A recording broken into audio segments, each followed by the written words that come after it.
He heard me direct his son. He just looked over me and nodded, and he thought I gave him a good direction. I was like, okay, I've made it. Hey guys, welcome back to the VHS Revolution show and the second part of my interview with director Greg Harrison. Greg's debut film Groove is celebrating its 25th anniversary this year, and I got to talk with Greg all about it. And the first part of our conversation was all about the making of the film. Greg shared some great stories, and this is the second part where Greg talks about his career post-Groove. So here's the second part of my conversation with director Greg Harrison.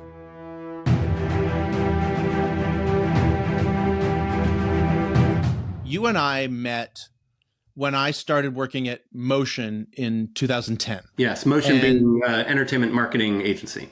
Yep. Yes. Trailers. Yes. And doing trailers and TV spots. And at that point, I had really only been editing in the trailer world for like 5 years. So I was still learning a lot. And when I first started, you were actually working at CMP in Burbank. Yes. But you came over, I remember you came over to Motion. I think you were working on Harold and Kumar or maybe it was Project X or something like that. No, that was later. That was later. Yeah, because Okay. Project X was more 2010, 2009. I was cutting and then I became a creative director, but that was after Groove and after November film. So we had met prior to that, right? Because were you at Motion in like late 90s, early 2000s? No. You were not. Okay. No, I was just a kid trying to figure life out at that time. Totally. My connection to you and Motion and Groove is represented in this one specific particular thing, which is that for the 10 years that I was at Motion, I was in the same edit bay. And on the wall right outside my bay was the poster for Groove. And there was one point, like maybe 7 years on, where somebody had this good idea to like put up new posters on the walls, and they took the Groove poster down, and I was like, hell no. Like, that is not happening. That's awesome. That is not happening. We're putting that back right now. You can put other stuff up anywhere else. I love it. Having Groove outside my bay, and then November, where it was around the corner, right? Those have to stay. Oh, that's so awesome. they put it back up. Yeah, that's super nice. Yeah, that's really cool. And if I remember right, it's even the original Sundance poster, which is just the smaller image of him with the disco ball, and then a bunch of like blurred emails around. That we made. That was a DIY poster that was from Sundance only that we made. That was I hope is still there somewhere. So here's a funny thing. If you were to look up Greg Harrison on IMDb, you would see Groove, you would see your follow-up film November, and you would see like a smattering of other credits. And then you would think like, well, whatever happened to that guy? Yeah, totally. Yeah. But the truth is that your career has really flourished and grown a lot since Groove, just not as a filmmaker. That's right. Can you just talk about that? Films. Yeah. Yes. It was a very hard period of time to have such impossible and explosive success on my first film and not be able to parlay that into a consistent career as a feature director. It's one of the great, difficulties or just frustrations how that unfolded. But I think it speaks to a lot of what was going on at the time. One, independent film is hard at any time. I will say that period of time, the late 90s, like early to late 90s was kind of a heyday in independent film. Sundance and all the festivals, the buying market, the way you could describe it is there was kind of a wholesale market that was functioning, which is you made a movie for X, you sold it for Y, and there was already some profit or recoupment there. And then maybe if your film broke out, you'd get more money, but really distribution, you'd rarely see money. But we were kind of in the tail end of that. And both of the movies we sold profitably before they went to theaters, but it was right when that model was starting to really fall apart. And I think the other thing that started to fall apart was truly independent financing. Like we rode the wave of the .com 1.0. That's how we raised our money. And then the .com bust happened. And then the housing market was the other one. So we were raising money for a third film called The Radioactive Boy Scout that came from a millionaire in the real estate space in the 2008 real estate collapse. That was another chunk of money that really devastated independent film. To speak to that window that opens, I think anybody who's had a movie that's made any kind of noise, you have a window that opens and you try to jump through that window and before it closes. And Danielle and I definitely did. Like, we kept our production company maybe for the first year in San Francisco, but then we moved to LA. We did, in that window, meet with all the studios. We did start developing some projects that we were really excited about that could have bigger budgets. Probably the most significant one that was very painful to not go forward was this movie that Gary Trudeau of Doonesbury fame, and many people may not realize, but he wrote a lot of TV and film, writing for some of the biggest directors. Like he worked with Robert Altman. He worked with, why am I blanking on his name? Alan Pakula. Oh, sure. Yeah. Anyway, there was this film that he had written in the early 90s with Alan Pakula attached that was about a mysterious disease. At the time, it was written as AIDS. I think its original incarnation was about AIDS. That's how early it was written. And then it evolved into something else where it was just about essentially a pandemic, and it focused on these doctors at this experimental treatment center that was trying to fast track a cure for a world pandemic. It's wild, but wow. If you're a fan of his, he's such a great constructor of comedic but three-dimensional characters with such a strong moral center. His character writing was just unbelievable. And so he had a draft of this throughout the early 90s, and Alan Pakula died in that tragic car accident. Right. So this was languishing in the Fox world, and Fox Searchlight was someone we got to know at Sundance when we sold Groove. And they kind of just said, hey, here's some scripts we had, and we saw that one. And so we did develop that for some time. We did some casting. I did some boards for it. But it just didn't end up going forward because it was just too expensive. It was a pretty big scale. Like, we needed like thousands of terminally ill patients housed in this big thing. It kind of had some scope to it. I had a lot of money against it too. So that was a lot of our experiences. Like, we developed things that were set up at studios, but I just don't know if I was, especially at the time, if I could snap my fingers and take what I know now and go there, I think I would do things very, very differently. But I was this independent filmmaker out of San Francisco that spent his 20s living out of his truck, and like, I just was not set up to take advantage of that window, really. Yeah.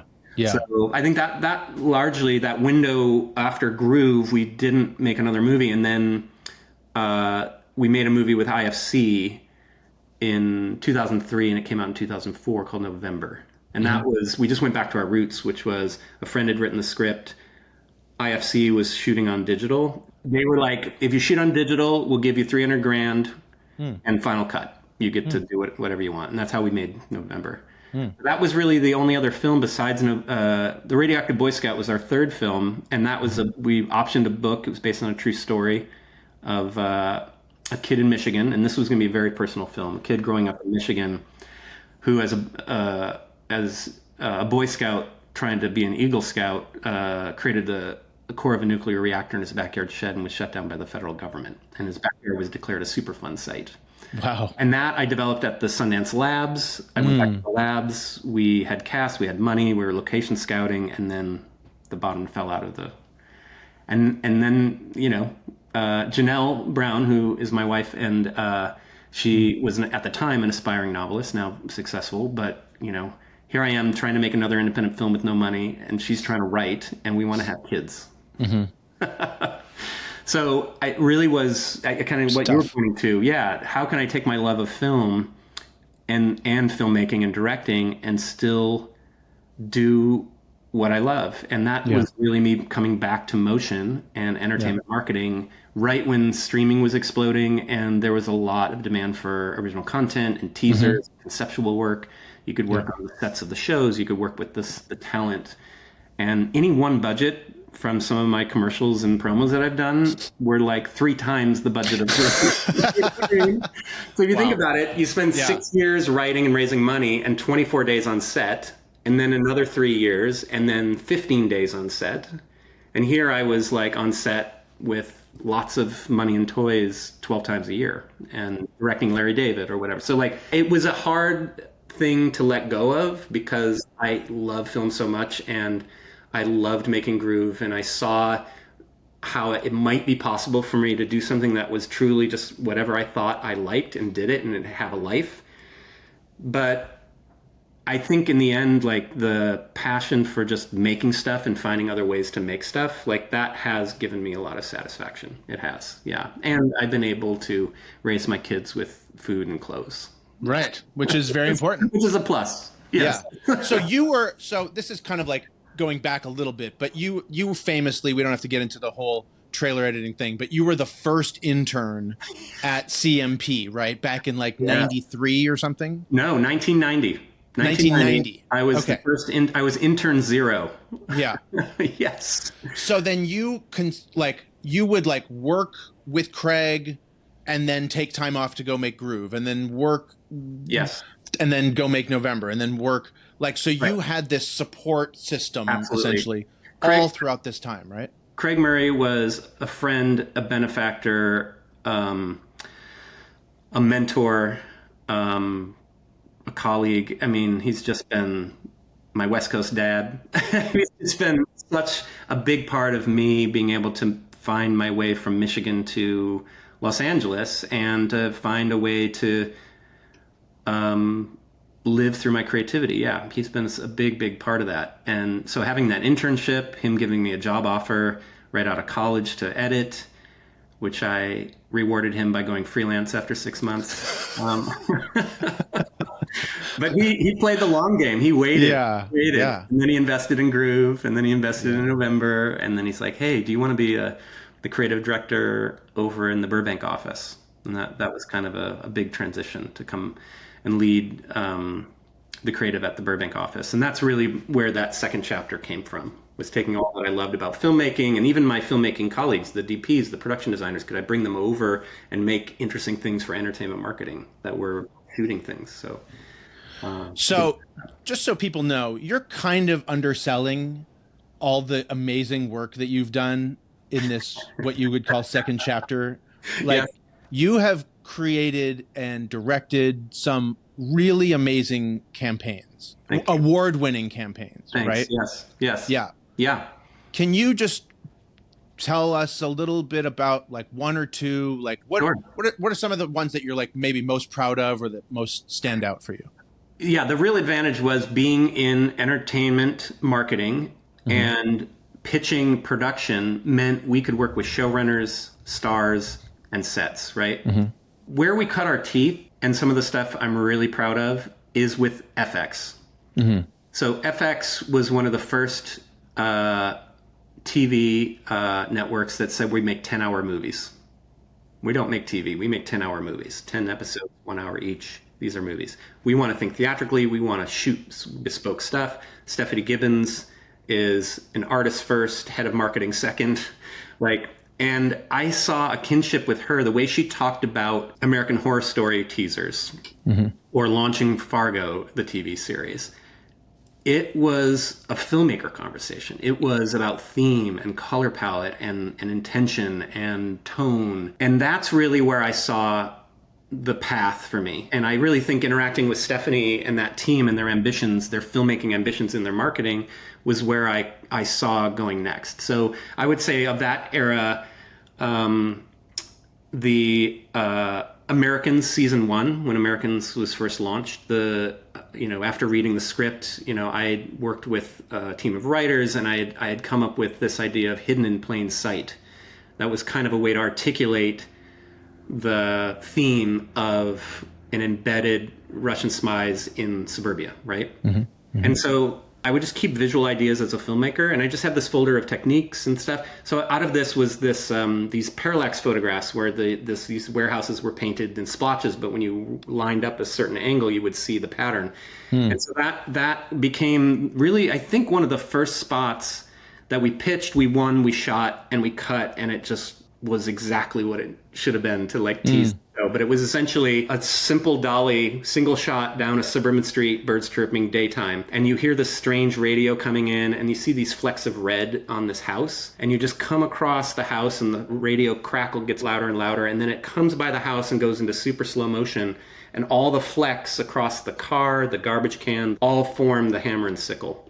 We had done our research, and we found this thing called the Conet Project, which was all these original Cold War recordings. They're number stations. They were essentially codes broadcast by Russia. And so we used that authentic recording as the soundtrack for the campaign, the introduction of it. So that's a perfect example of like amazing, 100% filmmaker driven, like what's the theme? How do you translate it into a visual hook? And then we produce it and we find this really cool sound. So I think that one I'm really proud of because it was the first time that my filmmaker instincts kind of translated to marking a show, and it was like, yes, that markets the show in like a simple way, but totally gets it.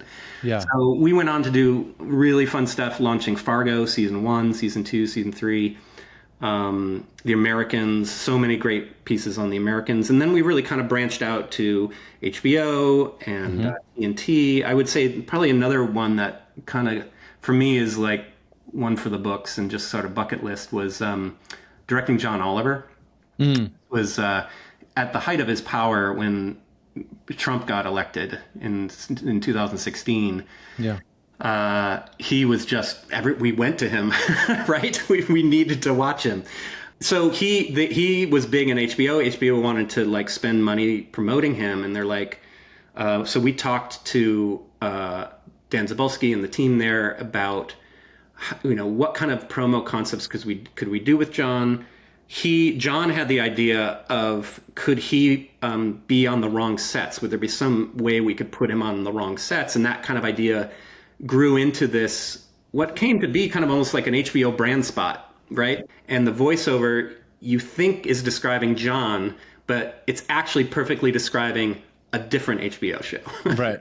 And John keeps mistaking it for his curtain call, and he shows up first on the Game of Thrones set. He shows up, and it sounds like they're talking about the top comedy, and it's actually Silicon Valley. And then the last one, it must be him, and no, it's about Curb Your Enthusiasm, and Larry David is there, right? So it kind of was like this beautiful 90-second story that was throwing John under the bus perfectly in his tone. Yeah. And had all this star power. You know, we had Kumail Nanjiani, we had Larry David, we had we built the Game of Thrones set from scratch in LA from the original plans. We got the original plans from Game of Thrones, and we recreated the entire throne set just for that moment of him popping out going, oh, I'm on the wrong set. Right. So I would say that one in terms of comedic directing, working with improv, that was a real highlight for me, and it seems to stand the test of time. It's one of those that kind of went viral, and it's really fun. And then probably most recently, I'll just wrap up and say the most recent satisfying set experience was directing Ben Stiller in this campaign that our team developed for PlayStation's God of War.